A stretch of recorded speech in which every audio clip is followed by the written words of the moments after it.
This entire track was created using just one TB303, and I'm going to show you how. Here's where we start, where it all began, a TB303.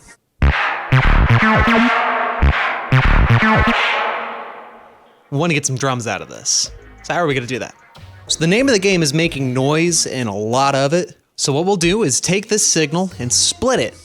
And we're going to go into some reverb, just some kind of distortion. I have a low bit rate bit crusher, back into some reverb, and then some compression, just to make sure that everything gets glued together. I went ahead and made sure that it was hard center, mono signal, and now we'll want to control everything by routing it 1,000 different directions and then automating it. So we have this low pass filter automated with quite a bit of resonance, admittedly.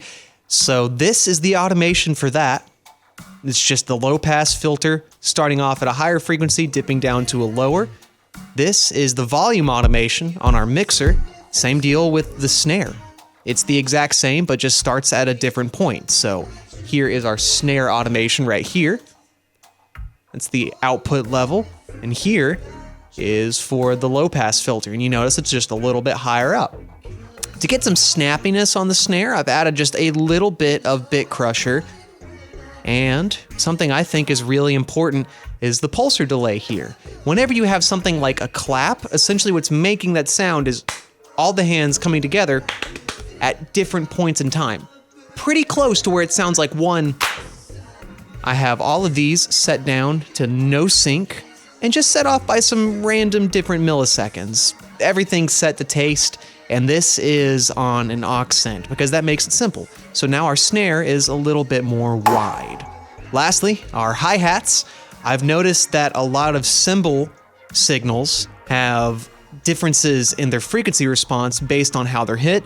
I'm not going to program all that mess. So either a stereo to tune that's set to a really wide sound, even a flanger if you end up taking the speed somewhere about in the middle and take the feedback and depth all the way down, kind of play with the milliseconds on the delay. You can get an okay sounding replica of that. And same deal, high pass filter being automated, another filter just to kind of clean up some of the noise, and a volume automation. That's really all there is to subtractive drums.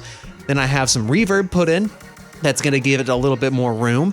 Now everything for tonal elements. Creating things like bass lines, chord progressions, arpeggiators, leads is going to be a lot simpler of a task than you'd imagine here.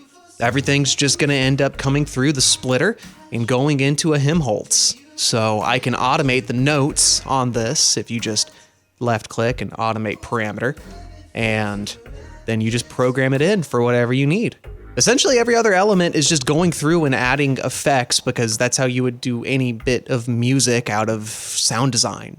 Now, of course, the real track that I sent through for the competition is far better than this, but this essentially gets all the ideas across. It's much easier on my computer, so let's enjoy the real track here for a bit.